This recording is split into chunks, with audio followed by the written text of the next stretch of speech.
that we are going to discuss is about the atomic structure. So, sinasabi po that atoms are the basic particles of chemical elements and the fundamental building blocks of matter. So, we all know that matter. What is matter? Class. Anyone here? From way back on our high school days, when we are talking about matters, what are matters? Go ahead. Kung sino man po 'yan. Please. Hindi ko nakikita Um, kasi yung ano eh. Go. Good morning po. Matter is anything that occupies space and has mass and weight po. Exactly. Ano? Matter occupies space and has mass. So sinabi mong ganon, so sinasabi rin naman natin na ang atom daw, it consists of a nucleus of protons and generally neutrons and surrounded by electromagnetically bound swarm of electrons. So, class, everything we see is built from atom, right? Because the function of this is like a microscopic balancing up of a electrical charges na meron. Ano po? So, at the center of our screen, we can see the neighborhood, yung tinatawag natin. So, it lies the nucleus. Ano po? So, a dense core glass containing the proton. Ano, which carry anong charge ng isang proton gas? What do you think the charge of a proton? Is it negative? Is it positive? Or is it neutral? Positive po. Are you sure? Tama kaya? Tama ba yun? Tama ba yun? Ano? That's correct. Ano? The proton is the positive one. Okay? And the neutron, what is the charge of a neutron? Hello? No What is the charge charge of a po. neutron? Ano? No charge. Okay. So that is a neutral. Ano po? Since you said that the proton is a positive one and the neutron is neutral, what is the charge of the whole nucleus? Di ba? Papaisip ka, ang proton positive, ang neutron neutral, no charge. Pero, what is the charge of the whole nucleus?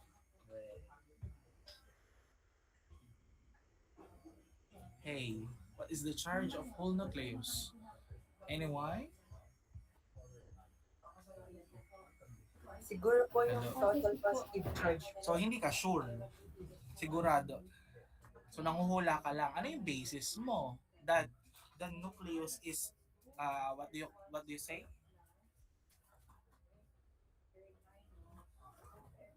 So, what do you think?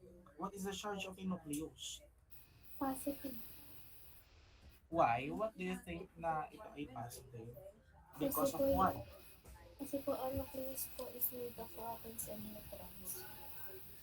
Yeah, yeah. Sadya naman. Sadya namang ang nucleus ay protons and neutrons. Pero bakit positive?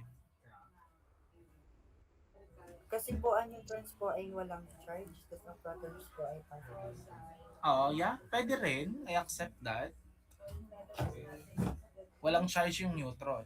So, parang mas madami. Ano? Mas, kumbaga ay mas malawak yung isang proton. So, naano niya yung isang neutron. Ano? So, the charge of a proton, yun na rin yung nagiging charge ng buong nucleus. Okay. So, kapag nag-orbit or the orbiting the core is a swarm of what we call the electrons. So, the charge of electron is matic, negative charge. Di ba? Ano po? So, in a stable atom class, the positive pull off the protons perfectly. Ano, it perfectly balances the negative of the electrons. So, yung electromagnetic attraction niya class, in terms of the electromagnetic attraction niya class, is what keeps the electron from flying away. So, parang sinasabi niya, It is much like a gravity that keeps the planet orbiting the sun. So parang ganon yung electron. Ano? So it ensure class yung entire atoms na mag-remains electrically stable. So, di ba? So, since we discussed the atomic structure here, ano po, and sinasabi natin nung una na ang atom daw po ang pinaka-smallest particle of matter or the smallest building blocks of a matter, ano, or a chemical element. Pero, may mas maliit pa sa kanya. Ano? Pero hindi siya particle. This is called a quarks class. Because, sinasabi class na the protons and the neutrons are a composite particles, di ba? So meaning class, they are made of even small bits. Yun yung tinatawag nating quarks, ano? Within the protons and neutrons. May mas maliit pa pala. At tinatawag natin yung quarks. Okay, are we clear on that? Hello? Hello, hello, hello, hello. Yes po. Okay. So, sinasabi dito, class, na protons is 1,836 times more massive than electron. Why do you think na mas mabigat pala yung proton compared sa isang electron? Sinasabi, mabigat pala ang proton. So, medyo magaan yung electron kung i-compare. Why do you think na mas mabigat si proton compared kay electron? Because of the charge, which is the positive one, or because siya yung nasa loob ng nucleus? Ano, what do you think? Any idea?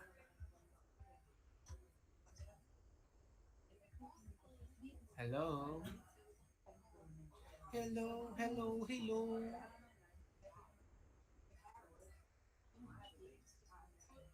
Hello? May kausap pa ba ako? Nag-iisip lang po. So, sige, habang nag-isip kayo, based on our mass of a proton, we have here 1.672 times 10 raised to negative 27 kilogram. So we can see here that it is more massive than the electron because in our mass of an electron, we can see here that it is 9.109 times 10 raised to negative 31 kilogram. So it is negative 31. So kaya mas maliit di hamak compare sa proton. Okay, sino yung nataas? Go. What do you think? In terms of the energy, ano, we all know that in terms of massiveness, the weight, ano, we are referring to the energy of a atom or particles of an atom. So go, sino yung nataas? What do you think? Hello? What do you think? Proton is more massive than electron.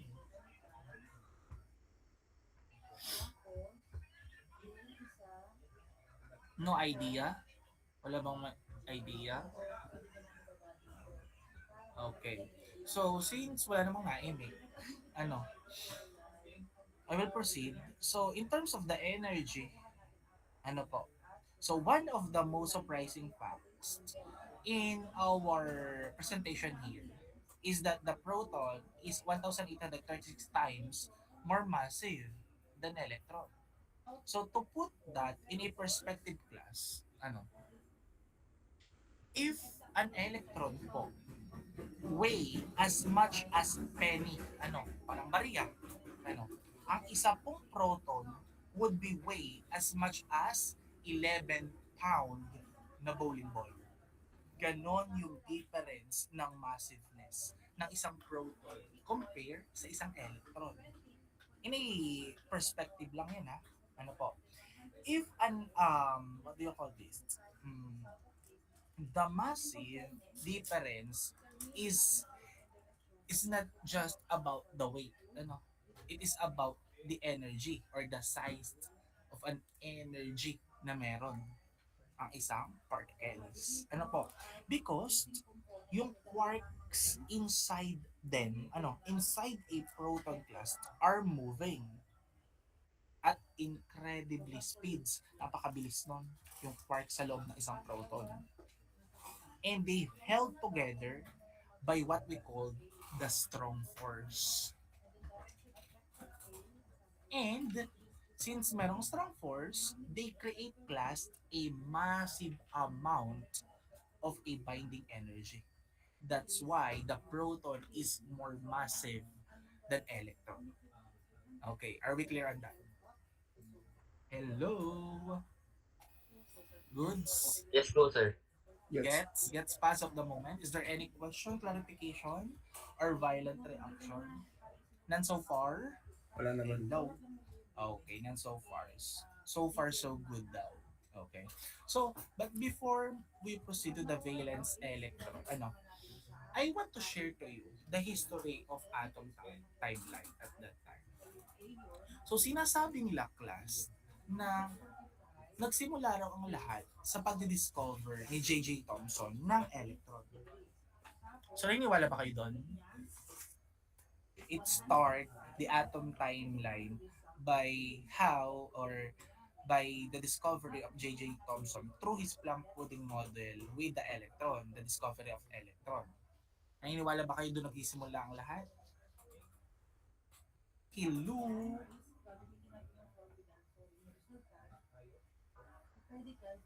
Hello? Tulog pa yung iba. So, class, hindi doon nagsisimula ang lahat. Way back then, around 460 BC pa. Kung kilala nyo si Democritus class proposed a philosophical atomic concept around that 400 BCE. 400 BC. So, sinuggest niya class na yung matter consists of a tiny indestructible particles. So, while John Dalton, kasamahan niya, mga 1803 AD na yon, he developed yung first modern atomic theory. Ang basis niya is the experimental device at that time. So, the theory of Democritus class, nagpropose siya ng isang atomic nagpropose siya ng isang matter at nagko-compose daw siya ng mga maliliit or indestructible particles.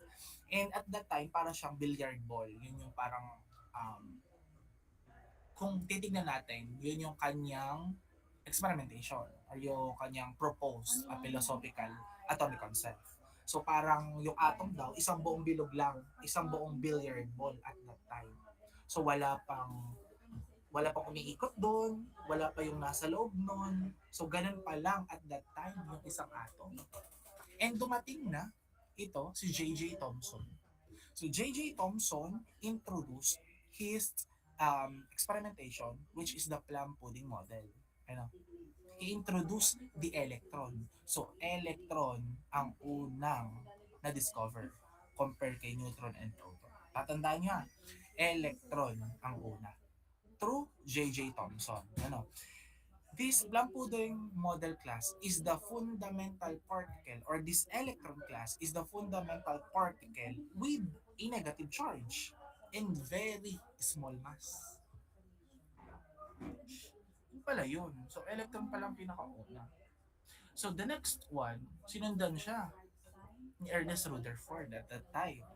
So, Ernest Rutherford, 1912 yun, his discovery regarding a planetary motion. So, sa planetary motion, na-discover niya ang proton. So, the next, from electron, we have the proton. For his planetary motion class, his work on the gold foil experiment at that time. And that nucleus class contains what we call a positive charge particle, which is the proton. Okay. So, sumunod doon sa electron, proton, and the third one, we have the neutrons. So, huli na na-discover yung neutron. Sabihin, dun pala sa loob ng nucleus, hindi lang proton, may kasama neutrons. Ano po? Sino naka-discover? That is James Chadwick noong 1932. Through his quantified orbits. Kung si J.J. Thomson, the plum pudding model, si Ernest Rutherford, that is planetary motion, and James Chadwick is the quantum orbits. So, diniscover niya yung neutron.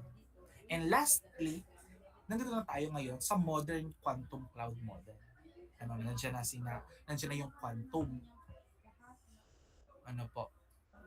So, I want to share class na did you know class na si James Chadwick who discovered the neutron was the student of Ernest Rutherford. And si Ernest Rutherford, siya, student niya rin si J.J. Thomson at that time. So parang connected sila. Diba? So, how amazing is it? Diba? Nakakatuwa. So, let's proceed to the what we call the valence electron. Ano ba ang meron sa isang valence electron? So, sa valence electron class, we can see here the atomic number. Ano ba yung atomic number? The atomic number class is the number of protons in an atom. So doon natin nakikita anong klaseng um, element yung isa, nakabase siya sa atomic number nun. Kunyari, pag 14 ang atomic number, matic silicon. Kapag 1, matic hydrogen. Ano po? So yun lang yung sinasabi ng isang atomic number. So atomic number defines the element class. And magkaiba yung atomic number sa atomic weight. Tatandaan nyo ha. So alam naman, parang nagbalik tayo sa science because dito nagsisimula class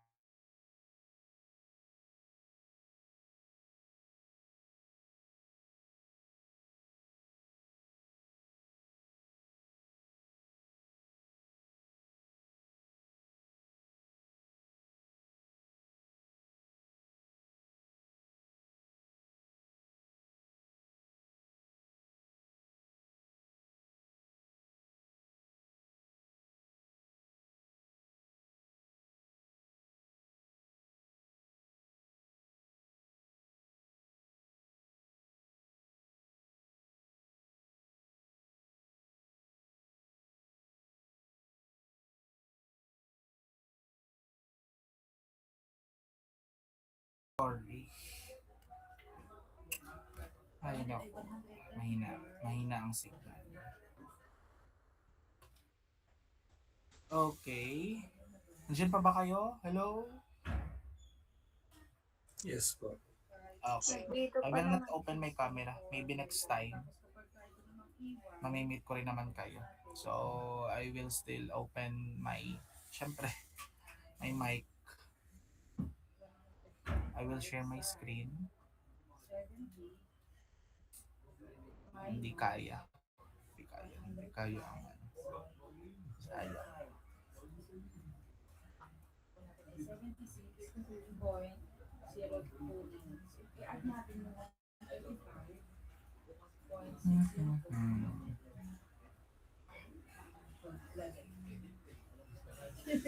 So, let's share the entire screen.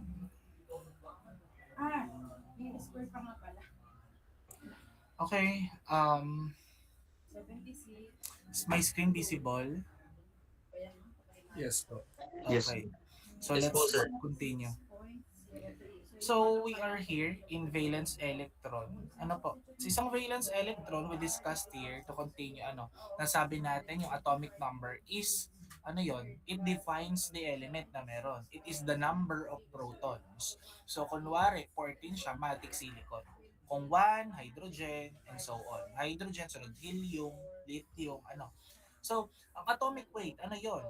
The atomic weight is also what we call the atomic mass. Same lang yon.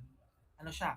Weighted average po siya ng mga atomic masses of all the isotope of an element.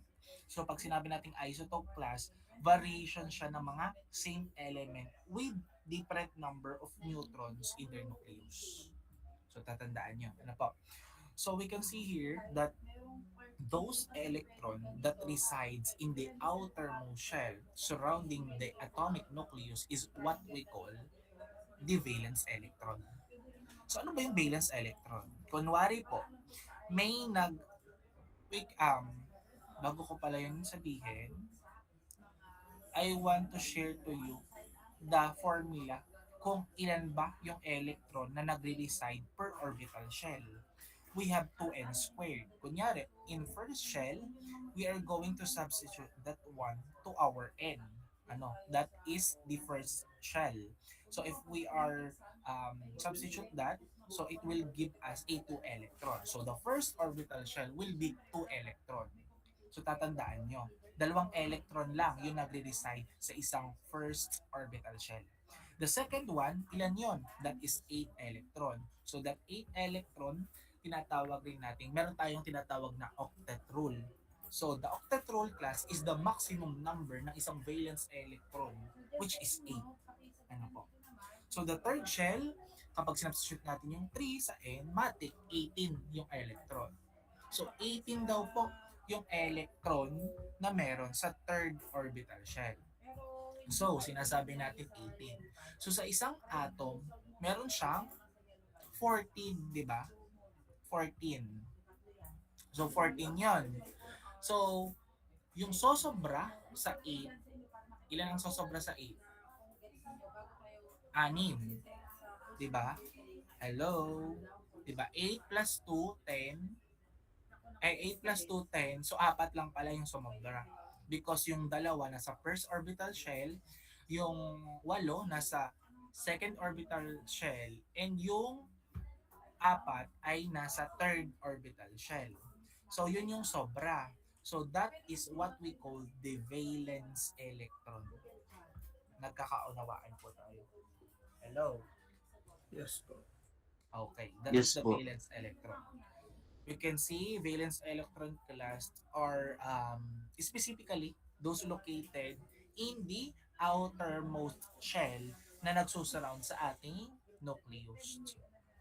Ano po? So 14 ang total electrons, and they are organized class into a distinct energy level based sa kanyang formula that you can see in our screen, which is the 2n squared. Ano po? So, to further discuss class or to further explain what is the octet rule, ang sinasabi lang ng octet rule, siya yung nag-govern ng principle behind why the atom bond is in the first place. Ano po? The rule is states that yung maximum number ng isang valent electron sa isang atom can typically hold its outermost shell para ma-reach niya yung state na tinatawag nating completeness, ano po, or stability, which is number 8. No? Stable siya sa 8. So think of it like a puzzle class. Kunwari, meron tayong atom with 8 valence electron. So sinasatisfy niya yung like sa noble gases, ano po. Whereas yung atom class fewer than 8 is what we call hungry. Hungry siya sa stability kapag mas kokonti sa 8. So, sa silicon, kapag 4 ang valence electron niya, it is exactly halfway to full the octet rule. Iaapat eh. So, hindi niya nasatisfied yung tinatawag nating octet rule. So, yun lang yung sinasabi. Ano po? So, next, we're going to discuss ano ba yung energy band. Ano po? So, to discuss this class, we all know that merong required na, but before that, I will discuss the common semiconductor first. In common semiconductor, we have 3 common semiconductor in our semiconductor. Exactly, pinaka-common sa kanila. Ano yon? They are the silicon, the germanium, and the gallium arsenide, which is the GaAs. So for the energy gap of a silicon, we have 1.1 electron volts. For germanium class, we have 0.67. Yun yung kanyang energy gap. 0.67 electron volts. How about gallium arsenide? We have 1.43 electron volts. Ano po? So, ano lang naisabihin ng isang energy band? So, kunyari, when trillions of atoms class come together to form a solid, their individual energy level class blur the energy band na nandito. So tinatawag rin natin siyang energy gap or even band gap. Ano? The two most important na meron dito is the valence band and the conduction band. Ano po yung valence band? The valence band where the electrons class are tied to their parent atom. So dito nagsisimula sa valence band. So tumatalon siya dun sa conduction band. Ano naman yung conduction band? The conduction band where yung electrons class are free to move and carry the current. So the physical gap na nakikita nyo class between these two is what we call the band gap. So it represent class yung energy required para ma-promote yung valence electron into the conduction band. Okay. Kunwari, mataas yung band gap. Pag mataas yung band gap class, ibig sabihin insulator siya. Hindi makapag-conduct ng ayos yung current. So kapag almost nag-overlap ang ating energy band, matik mas mabilis mag-conduct. Kaya nandoon yon. Mapag-aaral natin in the next slides kung ano ba yung mga elements na under ng conductors. Ano ba yung element na under ng isang insulator or even isang semiconductor. So kapag sinabi rin semiconductor, nasa middle, hindi ganun kalakihan ang band gap niya, hindi rin nag-o-overlap yung kanyang band gap. Okay. So ang insulator here, we can see that it have a large band gap. So it making it class nearly impossible for electrons to jump across. So hindi magkakonduct. Mataas yung kanyang band gap. So kapag naman conductors, the bands actually overlap na. Nakikita nyo, almost magkadikit na. So it allows class the electrons to flow freely with almost no effort. Kaya hindi naman kailangan nila ng effort para tumalon. Because they are overlapping. Iba naman po sa isang semiconductor. For a semiconductor class, small and manageable yung gap niya. Pero hindi nag-overlap. And we can see here, we have three common semiconductors. Which is, the silicon, the germanium, and the gallium arsenide. Diba? So, in other words, the energy gap opposes the movement of the valence electron outside the system.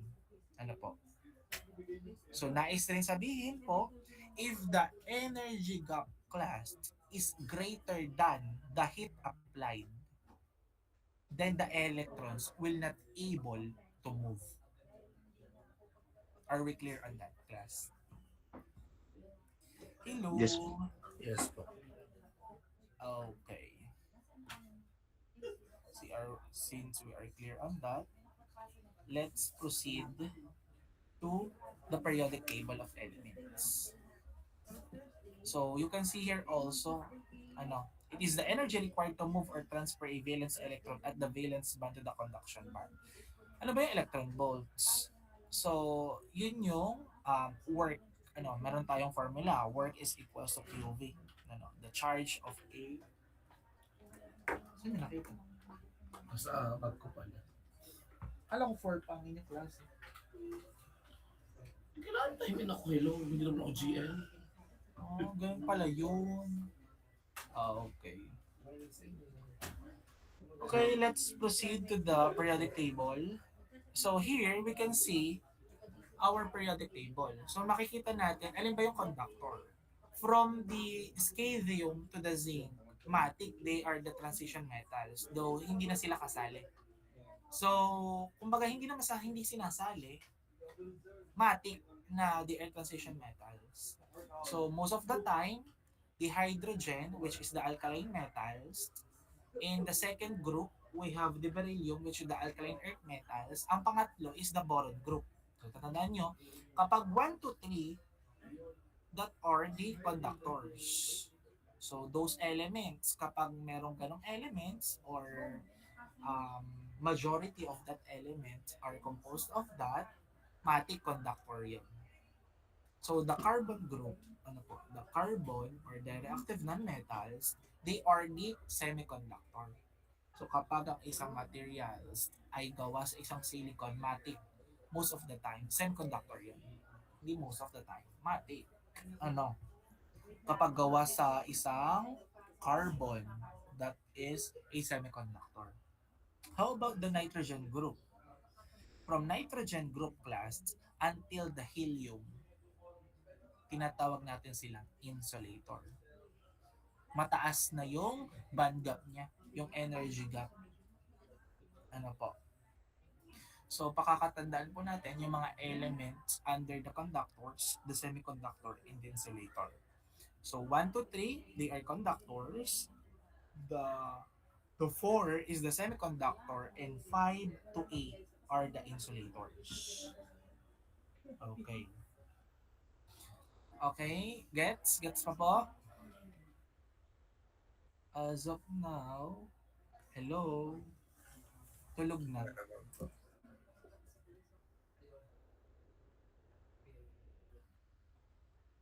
Gets pa? Gets? Yes po. Yes po. Since gets ba, let's proceed to the conductor. Ano ba yung conductor? So, conductor class have a low resistance. So, electron flow through them with ease. Pag sinabi natin low resistance, since kayo ay alam niyo na naman yan, kumbaga, in a deeper Tagalog, siya yung nagpipigil na mag-conduct freely. Kung ano yung binigay mo, yun rin yung lalabas. So, kaya meron tayong resistance para hindi maging ideal yung isang something. Para maging practical one. So, the conductor here have low resistance. Kaya, naging conductor siya because freely yung pagbibigay ng kuryente. Walang gaanong pumipigil for the electron flow. So, conductor, we all know that in a periodic table, that is 1 to 3 valence electron. Yun yung 1 to 3 valence electron niya. Sabihin yung valence electron niya doon ay hindi sumusobra or kakaunti. Hello? And we can see here also that conductors have positive temperature coefficient. So, malalaman natin later sa mga susunod na slides, ano ba yung positive temperature coefficient? Why it is important for us to know the PTC of a conductor. And for a good conductors, they are the copper, even the silver, the gold, and aluminum. Those are a good conductor. Good conductor sila. So, next, we have insulator. So, sa isang insulator, sa isang insulator class, mataas yung kanyang resistance. So, kaya hindi nakaka-flow yung mismong electron. So, have high resistance so the current does not flow in them. So, in insulator, 5 to 8 yung kanyang valence electron. So, insulator here also have a negative temperature coefficient. So, some of the good insulator, we have wood, glass, ceramic, and plastic. So, the insulator, to further explain this, ang insulator po, pinaprevent niya yung pag-flow ng energy between the two objects. For example, insulator may be prevent the flow of electric heat or even yung sound. Diba? So, yan nga, mga PVC coating, that is kind of insulator. Thermal insulator class, nire-reduce naman niya yung mga transfer ng heat between sa dalawang object. So, kapag magkaiba yung kanyang temperature. No? So, thermal insulator class do this by reflecting the thermal energy. So, the other important properties to consider ay yung mga product density and the specific heat capacity. So, lagi yun. So, insulator, there are larger gaps between the conduction and the valence band. Diba? Nakita rin natin kanina. So, those electrons cannot move into the conduction band. And this means that the materials cannot conduct. Okay. So, we have here also a semiconductor. Dito, ano nga ba yung isang semiconductor? So, semiconductor class are materials that essentially can be conditioned to act as a good conductor or good insulator or anything in between. So, semiconductor have four valence electrons. In a room temperature class, semiconductor acts as an insulator. Ano po? It acts as an insulator kapag room temperature. In semiconductor, most of the semiconductors are carbon, silicon, germanium, ano po, sa pakakatandaan. Kapag moderate yung conductivity, yung isang semiconductor has a conductivity value between a conductor such as silver and an insulator such as, kunyari, mica, we use in Elmelen's product range, kung alam niyo yun. So, ginagamit natin yung mica as an insulator. So, yung resistance ng isang semiconductor, it falls as its temperature rises. No. So, we all know some of the elements, di ba? Ulit natin, silicon, germanium, selenium, compounds like yung gas, which is gallium arsenide, yung indium, ano pa ang tawag dito? What do you call this? The indium antimonide, are all example ng isang semiconductor elements. So, silicon represent the most widely used semiconductor. So, the most widely used semiconductor is the silicon. Okay. So, these are the semiconductor materials na nakikita natin. So, ano ba yung mga semiconductor materials? We have a silicon, a germanium, a selenium and metal oxide, and gallium arsenide. So, kapag silicon class, silicon is an element class with atomic number 14 and atomic weight 28. So, nakita natin yung kanina. In its pure state, kapag puro yung isang silicon class, silicon appear as a lightweight and metal similar to aluminum. Kapag pure yung isang silicon. So, pure silicon class conducts electric current better than a dielectric material. Tatandaan nyo ha. So, pure silicon conducts electric current better than dielectric material, but not as well as most the metallic conductors na meron, such as silver, copper, or even aluminum.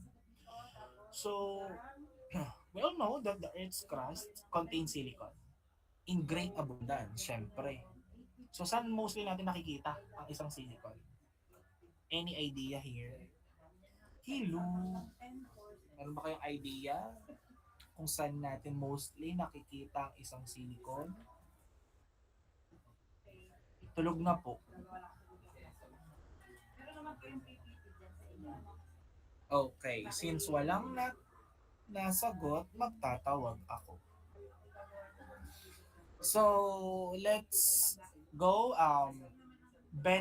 John Benedict. Saan natin mostly nakikita ang isang silicon?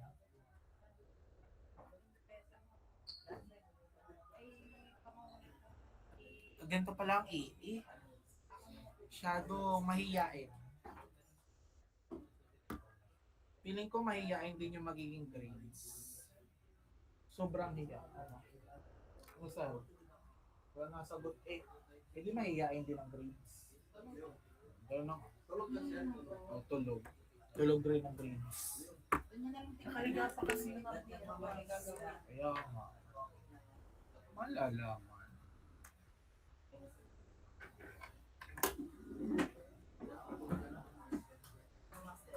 Go, kung sino man yung nataas ng hand.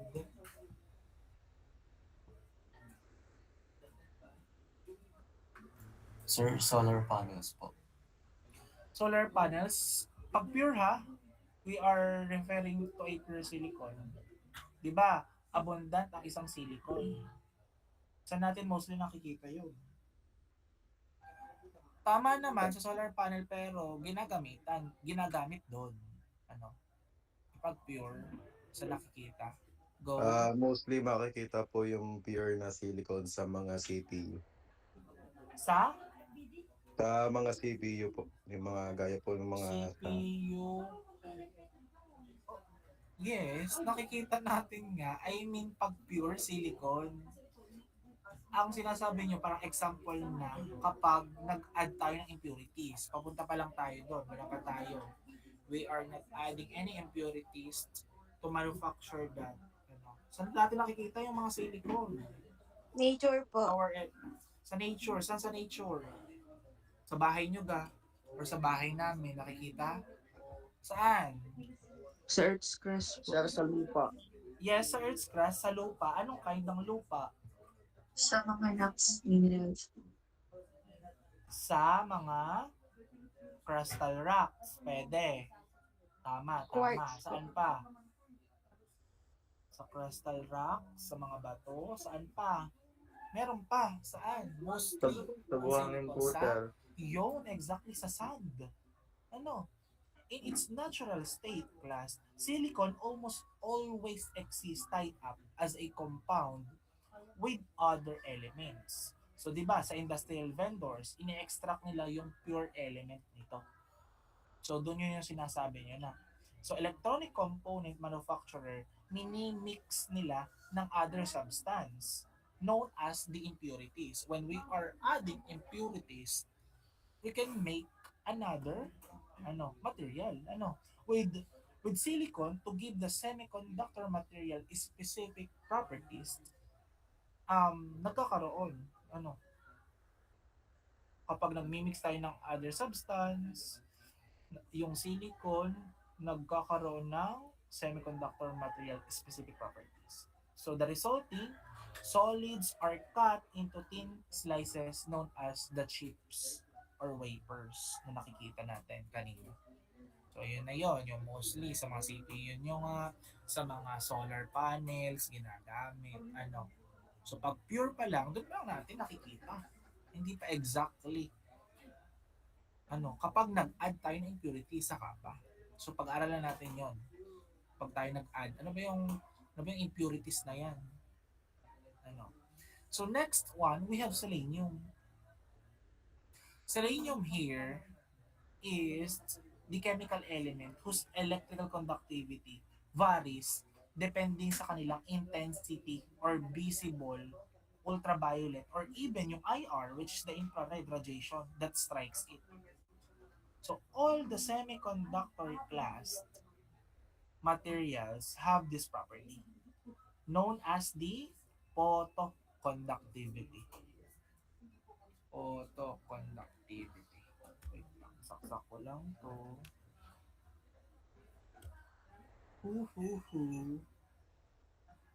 She's. Ay, draw tayo. Okay. Known as a, napakalaki naman. Yo. And liitan natin. Pangit. Kasing pangit niya. Ganda. Nakalaki naman. Yan, photoconductivity. photoconductivity. So yun ha. And selenium also has exceptional electrical ruggedness class, meaning that it can be withstand short-lived electrical overloads, such as too much current or voltage. Yung selenium-based components class can survive sa mga transients or brief transients or mga spikes of abnormally high voltage. So better than a components with the most what do you call this? The most other semiconductor materials na meron. So next, we have germanium. So sa isang germanium, so pure elemental germanium class constitute yung a poor electrical conductor. So it became a semiconductor only class kapag nag-add tayo ng impurities. Nagiging semiconductor siya kapag we add impurities. In the early years class ng isang semiconductor technology, like us, engineers, we use a germanium-based component far more often than they do now. In fact, class, will rarely encounter a germanium device in any electronic system today because high temperature and also bakit hindi natin mostly ginagamit na because kapag tayo ay nagsosolder ng tools, it can generate or it can destroy a germanium-based diode or transistor. Yun yung dahilan. Po? So, ito pala, I have some question. Since kanina, mas mababa yung energy gap ng isang germanium compare sa silicon, bakit silicon pa din yung ating malimit na ginagamit? Dito kanina. Napaisip lang ako. Germanium 0.67, napakababa yung ng kanyang energy gap.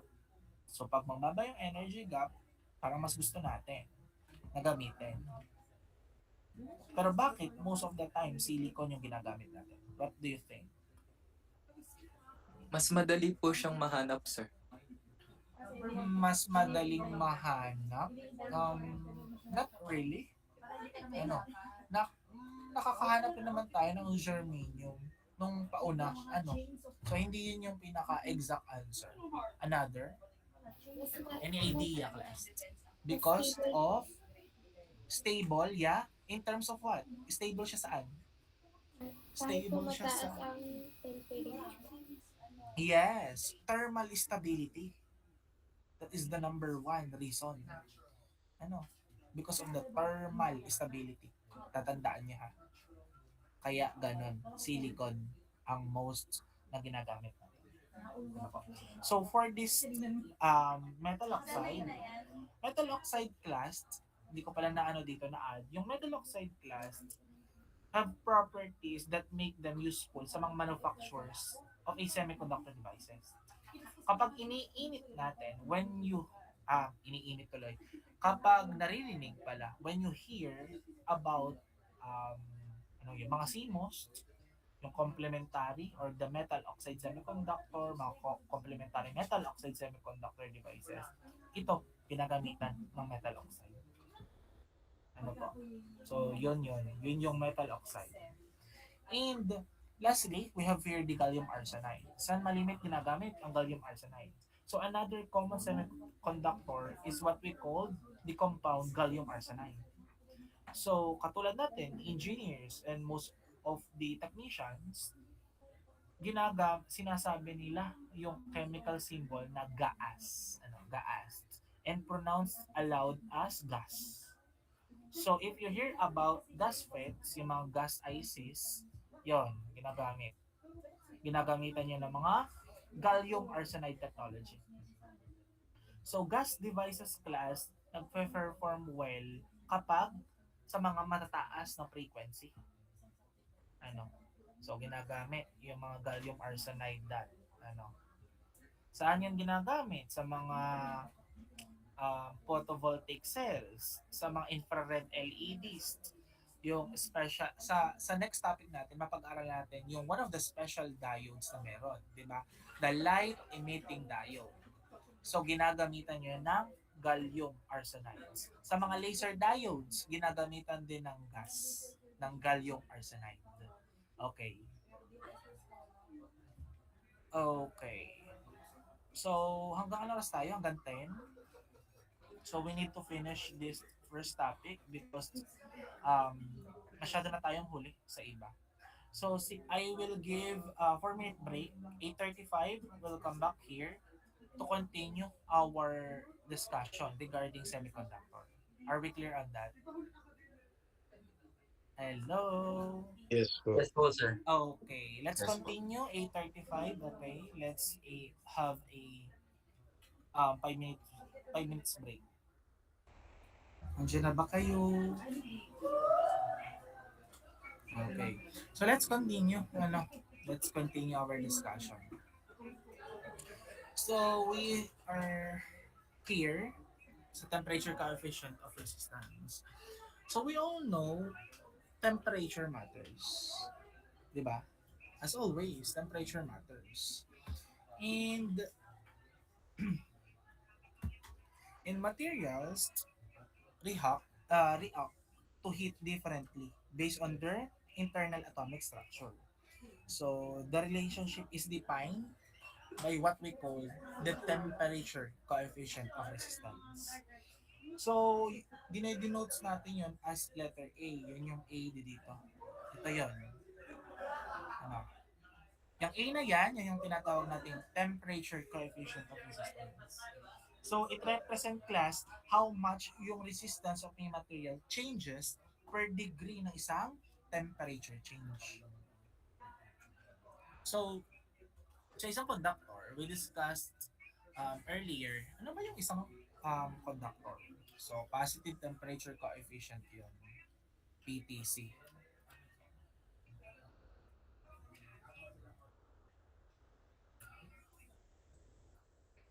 Hello. Hello. So, kapag positive temperature coefficient class, as seen in the blue line, no, nakikita nyo naman yung blue arrow line. So, anong nais lang sabihin yan? The resistance increases as the temperature rises. Tumataas yung resistance kapag tumataas din ang temperature. Yun yung sinasabi ng positive temperature coefficient sa isang conductor. Ano po? In metals class, heat causes atoms para mag-vibrate more violently. So kapag nag-vibrate more violently class siya, it make it harder class for electrons to flow through the tinatawag nating traffic jam of a moving nuclei. Ano po? So ano naman po ang isang negative temperature coefficient? Yun yung nakikita naman natin na red arrow line. So most of the time, they are the semiconductors and insulators. Ano po? As seen in the red arrow line class, yung resistance niya actually decreases as they get hotter. Kapag umiinit po, yung resistance ay bumababa. Why? Because the thermal energy class provides enough heat para knock out nila yung valence electron across the band gap para pumunta sa isang conduction band. And kapag nandun na siya, it increase class the number of the available charge carriers. Okay. So let's have some example here. But before we have some problem or some example, we have a formula for a temperature coefficient of resistance.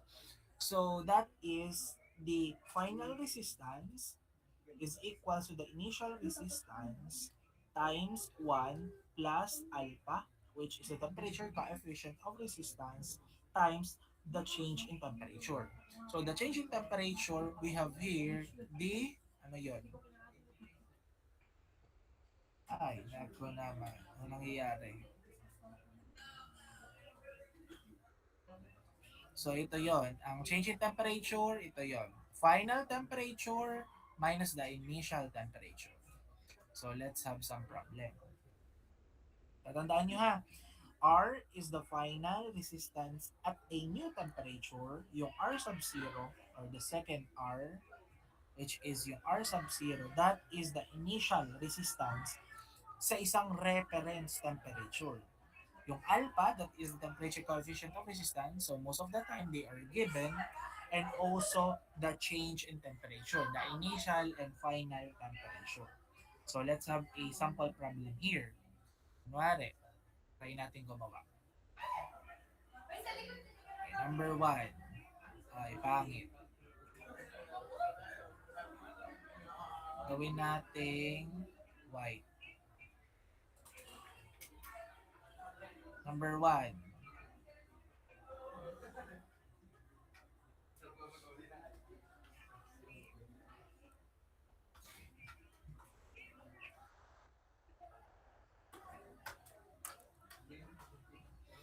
Okay. Number 1. Pangit ang sulat. Ano ba nangyayari na? Nakakaiyamot.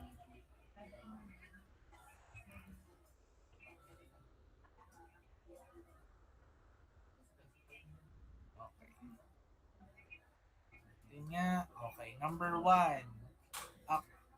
Oh, ang pangit talaga. Ang pangit-pangit. Nakakaiyamot. I'm so.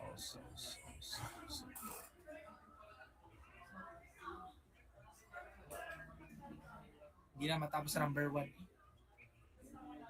A copper, may copper wire daw. A copper wire has a resistance. Para hindi tayo maiyamot, sulat ko na lang. Mag-add na lang tayo ng text box para mas madali. A copper wire, mas madali pa to, has a resistance. Has a resistance of 10 ohms at 20 degrees Celsius. So 20 degrees Celsius. If the temperature daw, if the temperature class, temperature coefficient, if the temperature coefficient alpha of copper is mga 0.0003, mga ganyan. Then, what will its resistance be if the wire heats up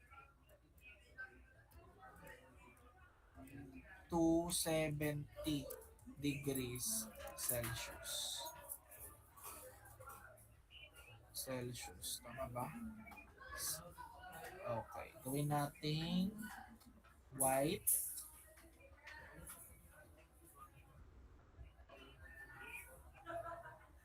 Palakihin natin.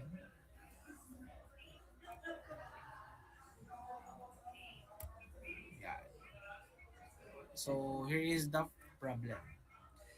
Kung meron tayong copper wire class at yung resistance niya ay 10 ohms at 20 degrees Celsius, and if the temperature coefficient of copper is this, 0.00, dalawa lang yung 0 natin, masyadong madami, 0.00393 degrees Celsius din to, per degree Celsius, what will its resistance be if the wire heats up to 70 degrees Celsius?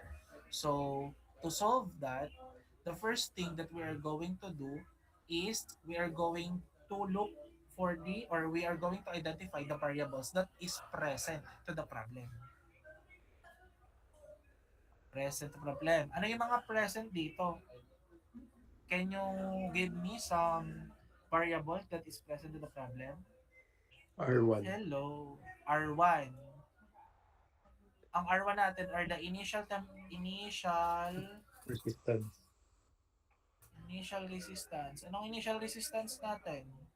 10 ohms po. 10 ohms. Ano pa? Initial temperature po. Initial temperature.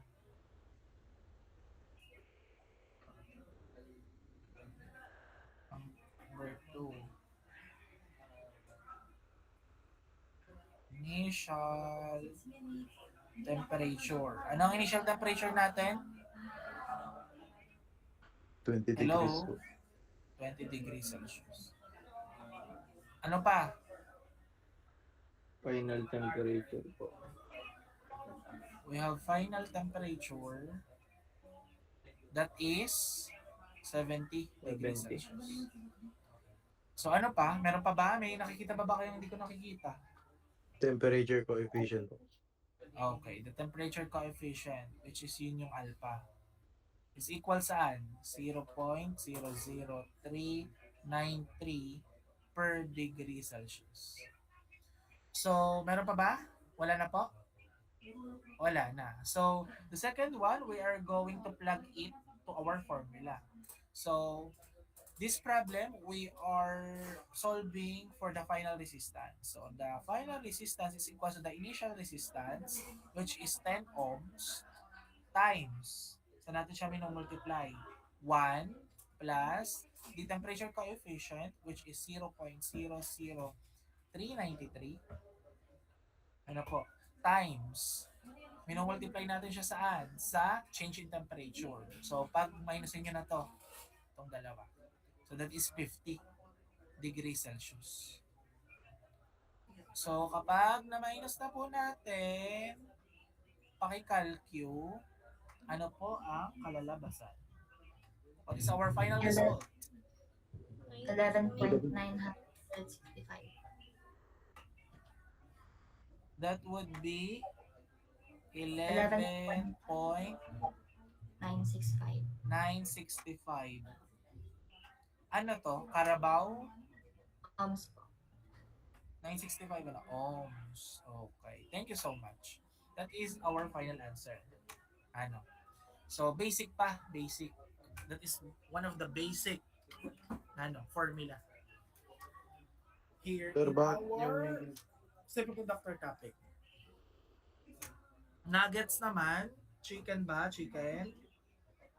Sir, ba't di po ginamit yung Nuggets. isang formula? Meron pala dito. Alin? Aling formula? Yung R2 is equals to R1 plus alpha. Formula. Yan po nasa taas. Same lang to. Sige. Same nga lang to. Same lang yon, di ba? Di ba same lang yon? Ang R2, nasa na yun? Ang aking arrow. R2. Kaya pala, naka-white pala tayo. I-block natin. Pakita natin sa iyo na same lang yan. R2 is equals to R1. The initial is 10 ohms. Times 1 plus ang alpha natin, 0.00393. Times. Yung times yan, ibababa ko na lang ha. The final temperature is 70 minus 20. So, yan na yun. So, same lang yun. Ano pa? Gets? Nuggets? Chicken. Okay. Ito pala yung kanina. Hindi ko napakita. Yan. Sinulat lang namin before. So, we are going to discuss the types of a semiconductor. But before tayo deal with the types of semiconductor, I want to share the discovery of a superconductivity. Ano ba yung meron sa superconductivity? So, nung 1911 class, isang Dutch physicist, si Ernst Haeckel, nakilala ko siya nung pumunta ako sa Germany. Nung pumunta ako sa Germany at bibili ako ng tinapay, nakita ko itong si Ernst Haeckel, isa siyang Dutch physicist. And he was studying this exact graph, which is yung kaninang temperature coefficient. Ito. Galing. Nakilala ko siya at that time doon. So, naging friend kami. Tinanong ko, ano yung meron sa discovery mo regarding the superconductivity? He wonder at that time, class, kapag yung resistance goes down, as temperature goes down, what happened at absolute zero? Ano? Kapag nung siya ay nagtatesting for the mercury. And he discovered, class, that instead of following that straight line all the way down, yung resistance suddenly drop at exactly zero. So this was the discovery of a superconductivity. Ang galing. No, friend ko siya at that time. Marami pa kayong makikilalang friend ko. Ano, marami sila. Some of them are Nobel Prize awardee. Ano. So, marami akong kaibigan. And sa kasawiang palad, maybe they are Nobel Prize awardee. Hindi ako Nobel Prize awardee, pero buhay pa ako. Ano, I am here alive. Ang galing, galing ko. So let's continue with our types of semiconductor. Ano ba yung types ng isang semiconductor? We have the intrinsic and the extrinsic. When we are referring to the intrinsic side, it is a pure semiconductor. So, without any significant dopant species present. Ibig sabihin, wala tayong nilagay, purong-puro. Ano, kapag extrinsic naman, it is a semiconductor material class that has been subjected to the doping process. We add impurities. Kunyari, in an analogy class, kunyari kayo ay nagbabasketball. Purong lakas lang ang ginagamit nyo. So that is intrinsic. Kapag kayo ay uminom na ng Gatorade, so yan, we add some impurities. So nagiging extrinsic na tayo. So are we clear on that? Crystal clear? Yes po. Hello! Okay, kala ko lang Yes po, sir. I need your verbal response. Yan. So, in an intrinsic semiconductor class, as I said, it is pure semiconductor, like a pure silicon without any significant dopant species present. We are going to discuss the doping and dopant later. Ano ba yung pagkakaiba niya? In this state class, every silicon atom is perfectly bonded to its neighboring using its 4 valence electron sa isang silicon. So pure yon. Ano? Pag extrinsic class, nahahati yun sa dalawa. May be extrinsic N-type, which is the negative, and extrinsic P-type, which is the positive. Kapag extrinsic class, dumaan na siya or subjected to the doping process. Which means, class, it deliberately add some impurities to the crystal lattice na nakikita natin sa our screen. Ano? We add just a few atoms of a different elements and we can radically change how the material conducts electricity. So that is the extrinsic. Kung bibigyan natin ng simple analogy, ano, sa isang intrinsic at sa extrinsic, which the P-type and N-type, that is a dance floor analogy. Sa isang dance floor analogy class, kapag intrinsic siya, imagine sa isang dance floor where everyone is in pair. Di ba? Pag pair siya, tinatawag natin yung covalent bonding. Ano po? Because everyone class is holding their hands together, no one can move across the room. So the dance floor is full, but nothing is flowing. Kaya siya ay pure, intrinsic siya. So kapag extrinsic N-type, negative, tatandaan nyo. Kapag extrinsic N-type po, imagine we invite a extra or few extra dancer. So, tatawagin nating dancer phosphorus. Ano? So, si dancer phosphorus who have 5 valence electron instead of 4. Di ba kanina silicon 4? 5 siya. So, 4 electrons bond with silicon. But the 5th electrons, yung sobrang panglima, wala siyang partner. So, excess siya.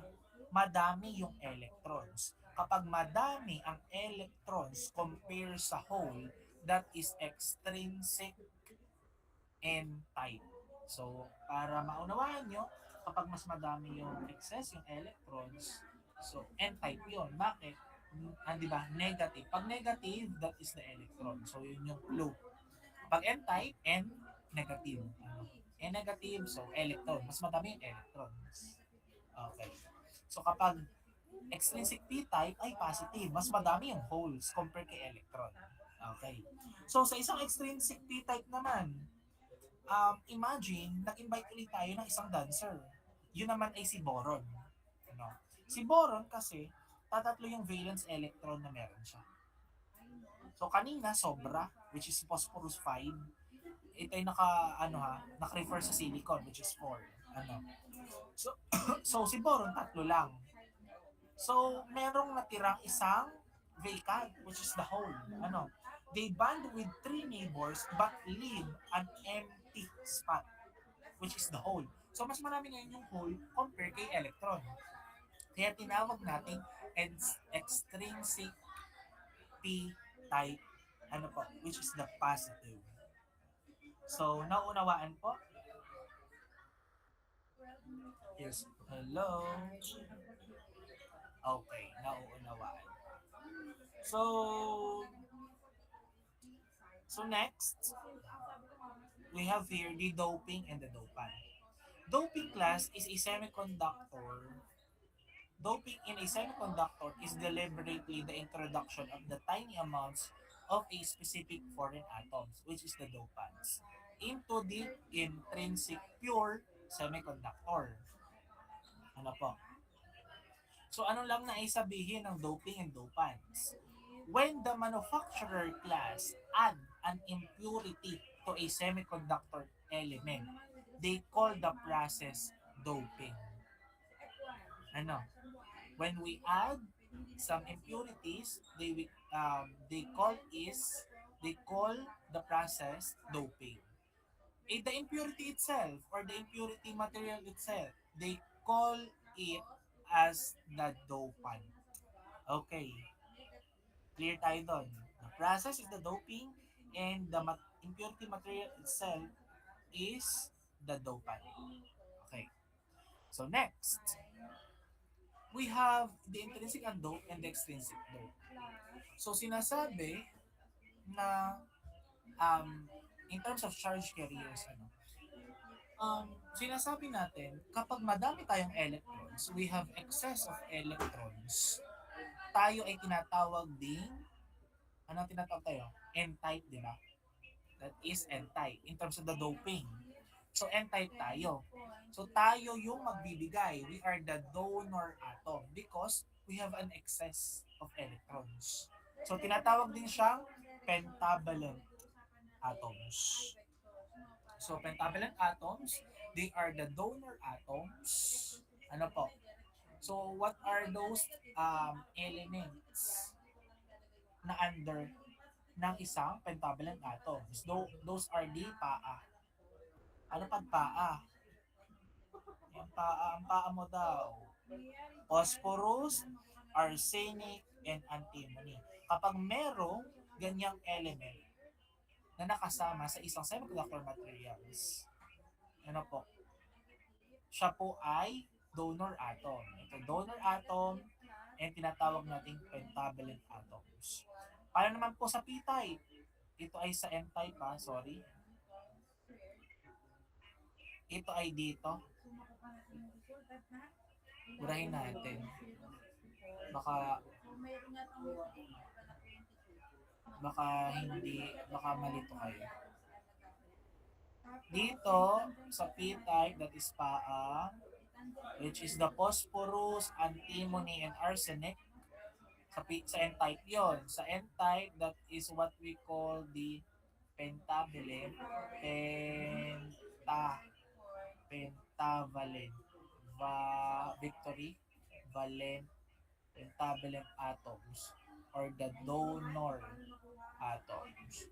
Kaya tinawag natin yon because we have an excess of electrons.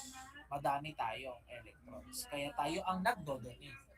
Si p-type, kakaunti ang electrons niya, madami yung holes niya. Siya naman po ang nag-a-accept.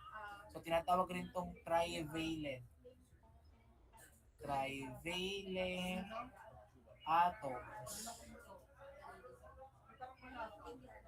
Or tayo yung nag-a-accept. We are the acceptor atom.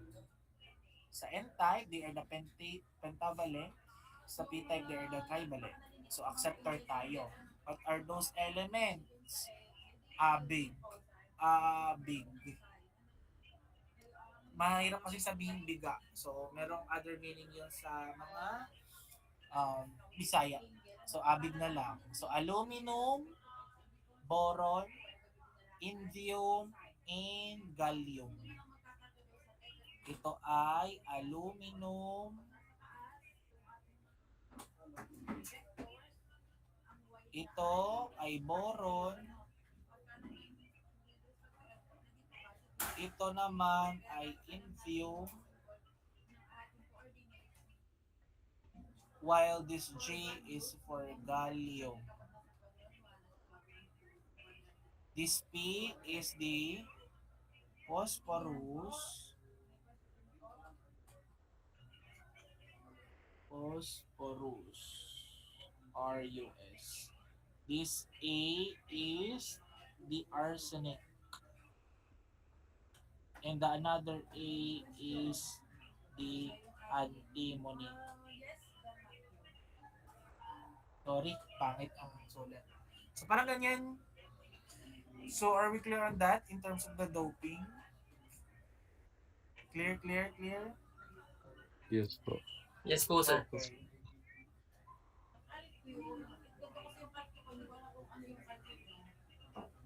So for the last one, we have the different applications of a semiconductors.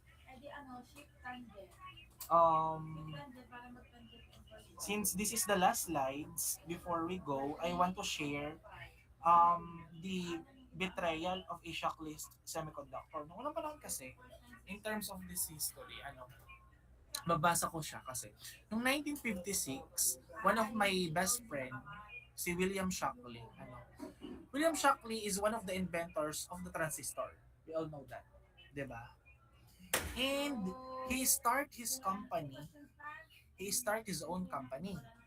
And he was genius at that time. Pero, very notorious at saka difficult boss siya. Paranoid, abrasive, 8 of his top scientists fed up with his management style at that time. Because, nakwento sa akin ni William Shockley to. Kaya nalaman ko. So, nasan kami? Nasa Bell Labs. Sila, second floor. Ako kasi nasa third floor ng Bell Labs. So, kaya nalaman ko. So, Shockley called them, yung 8 na top scientists, as traitorous 8. Because, umalis nga sila eh. Nag-fed up with his management style. This traitor class went to found yung tinatawag natin ngayong Fairchild Semiconductor. Which eventually gave birth saan? One of the sikat na yon, which is the Intel and the entire Silicon Valley ecosystem.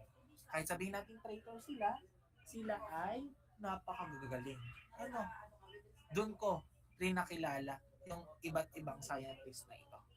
So, why this matters to us, class? Because these scientists were the ones who perfected the doping process na nakikita natin sa ating presentation.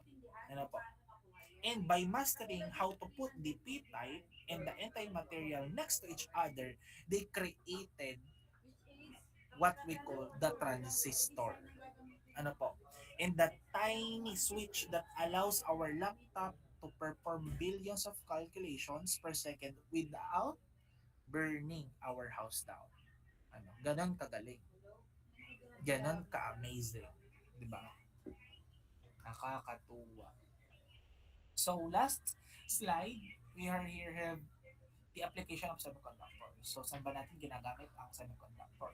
So, most of the time, we are using sa mga robotics, smart infrastructure, public safety, mga autonomous driving din, at saka sa mga environmental protection. po. So maraming pinagagamitan ang semiconductor. So are we clear on that? Hello. Goods? Yes po. Yes. Yo. Very good. Good na good. Ano, chicken nuggets. Ano. So gets na gets. So we are done with our first topic, which is the semiconductor. Yay! We are done. Amazing, amazing. So nakakatuwa. Tayo ay tapos na sa first topic. Na clutch natin yung our first topic. So next, online, we are going to discuss the diode and diode application. Pero sa time na yon hindi naman natin ganong bibilisan. So, hinabol lang natin yung ating second week. So, since may time pa tayo, I will introduce some of the syllabus here. Our syllabus para alam ninyo. Wait lang. I will stop muna. Stop sharing. Hanapin ko lang yung syllabus.